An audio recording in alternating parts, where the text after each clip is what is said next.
ओम नमो नारायण। अभी इस मौलाना को सुनिए, तस्लीम रहमानी को सुनिए, ये सब एक ही भाषा बोल रहे हैं। एक नुपुर शर्मा ने सही बात क्या कह दी, ये सब बिल से निकल करके कानपुर में आपने देखा पत्थर फेंकने लगे। अभी यह बूंदी की घटना है जो ये टोपी वाला मौलाना बोल रहा है कि उंगली काट लेंगे, हाथ काट लेंगे, कलाई काट लेंगे, आंखें निकाल लेंगे, लेकिन गहलोत पे कोई असर नहीं है। ये वही गहलोत है जिसने धर्म संसद में जब बात आत्मरक्षा की गई तो सबसे पहला ट्वीट इसी का आया था। शर्म आनी चाहिए कि तुम धर्म के नाम पर इस प्रकार से राजनीति करते हो। हमारी बेटी के लिए लगातार असंसदीय शब्दों का प्रयोग ये मौलाना कर रहे हैं और तुम कार्रवाई नहीं कर रहे हो। और शर्म तो बीजेपी को भी आनी चाहिए। उनकी प्रवक्ता को जिस प्रकार से अभद्र भाषाओं का प्रयोग पूरे देश भर में किया जा रहा है, वह केवल प्रवक्ता नहीं है, वो हिंदुओं की बेटी है, हम सब की बहन है। यदि उसके ऊपर कुछ हुआ तो मौलाना तेरी कलाई और तेरी गर्दन दोनों अलग होगी। इसलिए मैं कह रहा हूं कि अगर हम बेटी की रक्षा, अपनी बहन की रक्षा नहीं कर सकते तो हमसे बड़ा कोई नपुंसक नहीं है।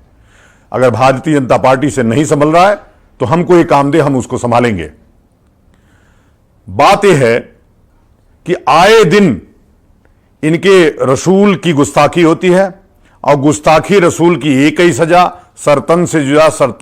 किसका सरतन से जुदा करोगे? दुनिया तुम्हारे खिलाफ खड़ी होने जा रही है। ये तुम्हारी जो आक्रांता मानसिकता है, तुम्हारी जो हिंसक मानसिकता है, तुम्हारी जो कत्लेआम करने की मानसिकता है, इसके खिलाफ पूरी दुनिया खड़ी हो रही है। और तुम किसको सरतन से जुदा करोगे? अब ये हिंदू समाज जाग चुका है। और जब जब हिंदू समाज जगा है, हमने सिकंदर को परास्त किया, हमने पूरे मोहम्मद गोरी को परास्त किया, गजनी को परास्त किया। तुम किसकी बात करते हो? तुम कह रहे थे कि हम उंगली काट लेते हैं, हम क्या क्या करते हैं। तो शुरू हो गया है अब तो धर्मयुद्ध, और ये धर्मयुद्ध धर्म की स्थापना और इस्लाम मुक्त भारत और इस्लाम मुक्त दुनिया से ही खत्म होगा। मैं जानता हूं, हो सकता है इस बात को भी तुम हेट स्पीच में डाल दो, लेकिन उससे कोई फर्क नहीं पड़ता। फर्क इसलिए नहीं पड़ता कि धर्म की रक्षा के लिए कृष्ण को भी आगे आना पड़ा था, द्रौपदी की रक्षा के लिए कृष्ण को भी आना पड़ा था, तो नुपुर शर्मा की रक्षा के लिए 125 करोड़ हिंदुओं को आगे आना चाहिए। इसको भारतीय जनता पार्टी के भरोसे, आरएसएस के भरोसे या किसी के भरोसे नहीं छोड़ना चाहिए। मैं फिर से कह रहा हूं, मौलानाओं, सावधान होकर कि मेरी बहन, मेरी बेटी के लिए कोई शब्दों का प्रयोग करना। उसने कोई गलत बात नहीं की है, उसने सच्चाई बहुत ही बहादुरी से की है। और समस्त नारी जाति को, कम से कम समस्त युवाओं को और समस्त हिंदुओं को नुपुर शर्मा के साथ आज खड़े होने का समय है। नहीं तो देखिए, एक आवाज में शुक्रवार के दिन पूरे देश में जलाने का प्रयास किया गया। मैं फिर से कह रहा हूं कि यदि तुम ईंट मारोगे तो पत्थर मारेंगे, तुम पत्थर मारोगे तो तुमको बोल्डर मारेंगे, तुम एक गर्दन काटोगे तो तुम्हारे 100 गर्दन काटे जाएंगे। ओम नमो नारायण। जय हिंदू राष्ट्र। मेरे को तो जरूरी है, मैं तो रॉकेट लॉन्चर की मांग करता हूँ। निश्चित तुम्हारी माता बहनों का आने वाले समय में सौदा अवश्य हो जाएगा। कैसी कानून व्यवस्था, कैसा ये प्रजातंत्र, कैसा ये लोकतंत्र। योगी ने केवल ठेका लेके रखा है क्या? 1 करोड़ का इनाम देंगे। मैं नुपुर शर्मा बहन का समर्थन करता हूँ। अबे भूतनी वालों, अबे हराम की नाजायज औलादो, तुम उसके बाल को छू करके बताओ, नुपुर शर्मा का गला काट देंगे, चोर के दाढ़ी में तिनका। हमारी बहन एक नुपुर शर्मा जो भाजपा की प्रवक्ता है, बातों बातों में उन्होंने कुछ ऐसे शब्द कहे जो गलत भी नहीं है, लेकिन इन जिहादियों को बस एक शब्द पकड़ना है। कभी वो चर्चा नहीं कर सकते खुलेआम। जब कई साधुओं ने, कई संतों ने ललकारा इनको कि हम इस्लाम के साथ बात करना चाहते, इस्लाम, भगवत गीता, 4 वेदों को लेकर के, जिनवाणी को लेकर हम आपके साथ चर्चा करना चाहते जाहिर रूप से, लेकिन ये करने को राजी नहीं होते। चोर के दाढ़ी में तिनका। फिर नुपुर शर्मा जैसी एक साधारण सी बालिका, ज्यादा उम्र तो नहीं है उसकी, लेकिन एक महिला जिसका सम्मान करना चाहिए, महिला का सम्मान केवल और केवल हिंदू करता है। इन लोगों ने जो खेती समझ के रखा है माता बहनों को, वो लोग सम्मान घंटा करेंगे।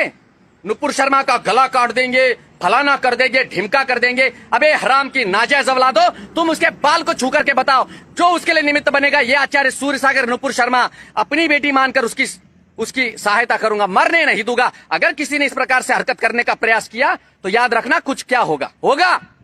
तुम्हें तुमको गला काटना आता है और हमको नहीं आता क्या? लेकिन हम संविधान का सम्मान करते हैं, कानून व्यवस्था का सम्मान करते हैं, पत्थर नहीं उठाते हाथ में। जब भी पत्थरबाजी हुई है, शुक्रवार के नमाज के बाद पत्थरबाजी हुई थी। कानपुर में क्या किया इन्होंने? देश के समर्थक है ये? क्या ये देशभक्त है जो सड़ेआम सड़कों पर आकर के पथराव करते हैं? वो पत्थर किसी माता बहन को लग सकता है, किसी बालक को लग सकता है, कभी ये चिंता है इन्हें? नहीं, क्योंकि इन्हें देश से प्रेम नहीं है, केवल अराजकता फैलाना जानते हैं। अगर कोई व्यक्ति तुम्हारे धर्म पर, तुम्हारे मजहब पर, तुम्हारे इस नादान कबीले पर अगर सवाल करता है तो तुम्हें उस सवाल का खंडन करना होता है, अदब से, सम्मान से। लेकिन कहेंगे कि हम गला काट देंगे। अबे भूतनी वालों, तुम गला काटने की बात कर सकते, तुम्हें आता क्या है दूसरा? ये पेट्रोल डीजल ही नहीं होता संसार में, तुम्हारी औकात ही कुछ भी नहीं होती। तुम्हारा अंत इतना करीब है कि दिया फड़फड़ाने लगता है ज्यादा जब तेल उसमें से समाप्त होता है। मैं नुपुर शर्मा बहन का समर्थन करता हूं, उसके साथ हर हिंदुस्तानी है, उसके साथ 130 करोड़ भाई बहन उसके सम्मान में खड़े रहेंगे। गलत क्या बोला है बे?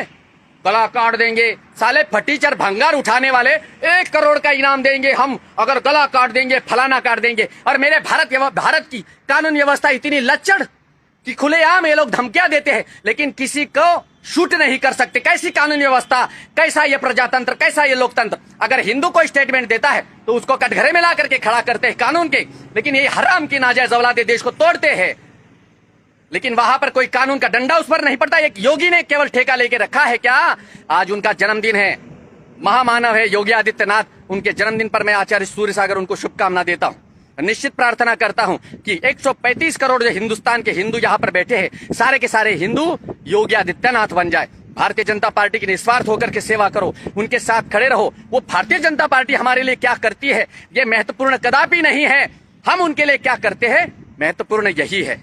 अगर तुम सच्चे हिंदुस्तानी हो, सच्चे हिंदूवादी हो तो समर्थन करो खुलेआम भाजपा का, उनके साथ खड़े रहो। बहुत सारे लोग टूटते भाजपा से, कहते कि आज के बाद हम भाजपा का प्रचार नहीं करेंगे, भाजपा के साथ खड़े नहीं रहेंगे। क्यों भाई? तुम्हें कुछ लल्लू नहीं मिला, तुम्हें वहां कुछ मिला नहीं इसलिए? हमने भी बहुत सेवा किया है लेकिन हमने अपेक्षा नहीं। मां भारती से क्या भला अपेक्षा करेंगे हम? मुझे बताइए, भाजपा के अलावा कौन सी ऐसी पार्टी है इस हिंदुस्तान में जो हिंदू हित की बात करती है? कौन सी ऐसी पार्टी जिसने भगवान श्री राम मंदिर का समर्थन किया? कौन से ऐसे लोग हैं जो धारा 370 के लिए भाजपा के साथ खड़े रहे, देश के साथ खड़े रहे? नहीं खड़े रहते। जब आपको सारा पता है फिर भी आप लोग अगर चाह करके भी भाजपा का समर्थन नहीं करते हो और वो विदेशियों के तलवे चाटते हो तो निश्चित तुम्हारी माता बहनों का आने वाले समय में सौदा अवश्य हो जाएगा। मैं शाबाशी देता हूं उस नुपुर शर्मा को जिसने सत्य बोलने का साहस दिखाया। ये सिर्फ उनको ही रेलते हैं जो कमजोर होते हैं, ताकतवरों पर नजर उठाने की इनकी औकात नहीं होती। मैं यही कहूंगा और भारत सरकार से भी मैं यही कहूंगा।